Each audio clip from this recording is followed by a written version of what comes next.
In this chapter, we'll talk about the reactions that is happening at the alpha carbon of carbonyl compounds. We'll first talk about the acidity of alpha hydrogen.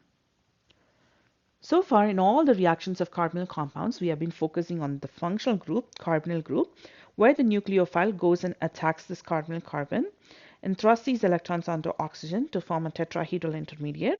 From there, either a nucleophilic addition product or nucleophilic addition elimination product will be formed depending upon the basicity of the incoming nucleophile. But carbonyl compounds can also have second site of reactivity, and that is the alpha hydrogen. Now, what is alpha hydrogen? Alpha hydrogen is the hydrogen that is connected to the alpha carbon. When you take the functional group, so here is a functional group. This carbon right here is the alpha carbon. And any hydrogen that is attached to the alpha carbon is called as the alpha hydrogen. Let's say if the R is going to be a methyl group here, okay? So these hydrogens right here are also alpha hydrogens. When you compare the electronegativities of carbon and hydrogen, they are about the same, because of which the bond between carbon and hydrogen is going to be strong because they are formed by mutual sharing of electrons. This is especially true in the case of ethane, where you can see that this carbon is sp3 hybridized, and the hydrogens that are connected to this sp3 carbon cannot be easily removed. But this is not the case with respect to carbonyl compounds. In carbonyl compounds, the alpha hydrogen is relatively acidic. For example, when you take the case of aldehydes or ketones, so this is an aldehyde, this is a ketone, the pK value of this acidic hydrogen is going to be roughly around 16 to 20. In the case of esters, it's going to be around 25. So these compounds which have an acidic hydrogen is bonded to the sp3 carbon are called as carbon acids. Here are some examples for our carbon acids and their pK values.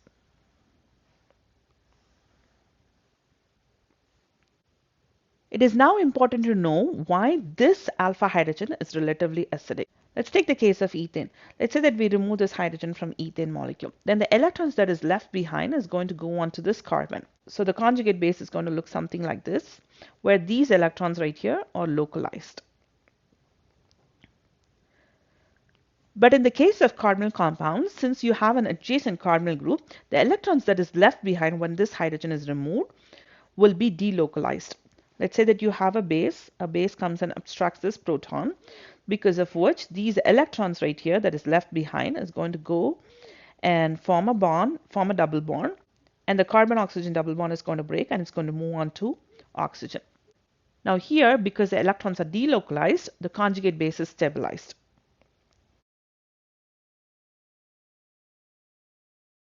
There are two important stabilization effects between these two conjugate bases. First is this structure right here doesn't have any resonance contributor, but this one has. And the second thing is that the negative charge is on the most electronegative oxygen atom. But here it's present on the carbon. So because of these two reasons, we can definitely say that this conjugate base is stabilized, and because of which this acid that it had started from should be relatively strong. So this is relatively strong. And this is weak acid, strong acid, and this is a weak acid. When we were talking earlier, we have said that the aldehydes and ketones are going to have a pK value between 16 and 20, whereas in the case of ester, it's about 25. Now, what is the reason why esters are less acidic than aldehydes and ketones? Now let's see what's going to happen to the conjugate base. Let's say that you're going to remove this hydrogen, that's going to result in this conjugate base. But in this conjugate base, there is going to be two effects, okay, two competing effects. In this structure, we have got two atoms which have got electrons on it. Okay, both the oxygen and as well as the carbon, they have got electrons on it, and both of them have the ability to delocalize those electrons onto oxygen. So when the carbon pushes these electrons, it's going to form one resonance contributor. And when the oxygen pushes those electrons, it's going to form the other resonance contributor. And because both of these pairs of electrons are competing for delocalization onto the same oxygen, the acidity of this hydrogen is greatly reduced. And that is the reason why you have a higher pKa value for ester. Apart from carbonyl compounds, there are also other compounds which can have an acidic hydrogen, acidic alpha hydrogen. So here are some examples. We have nitro compounds which have a pK value of about 8. In the case of nitroethane, it's about 8.6. And nitriles, the pK is about 26. For N-dimethyl acetamide, it's about 30. And in each one of these cases, when these hydrogens are pulled, the electrons will be delocalized onto an electronegative atom. Whenever you have a CH2 group that is flanked by two carbonyl groups, in that case, the acidity of the alpha hydrogen is going to be greatly increased. Let's now take a look into this compound, 2,4-pentane-dione. This is a diketone, and it's more specifically called as beta diketone. Why? Because if you consider one of these functional group, okay, so this carbon right here is an alpha position with respect to this functional group, and this is a beta carbon. And because you have two keto groups which are beta with respect to each other, this is going to be called as beta diketone. Now in this compound, this hydrogen is greatly acidic. Why? Because it's going to have two resonance contributors for the conjugate base. Let's take a look into this.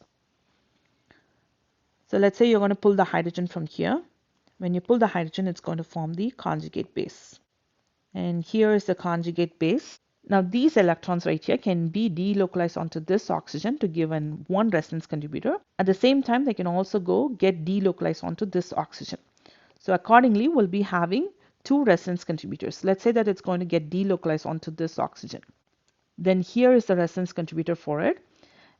If it's going to get delocalized on the other side, then this will be the resonance contributor for it. And because it has got two resonance contributors, it is relatively stable, and because of which the acid that it had started from should be strong.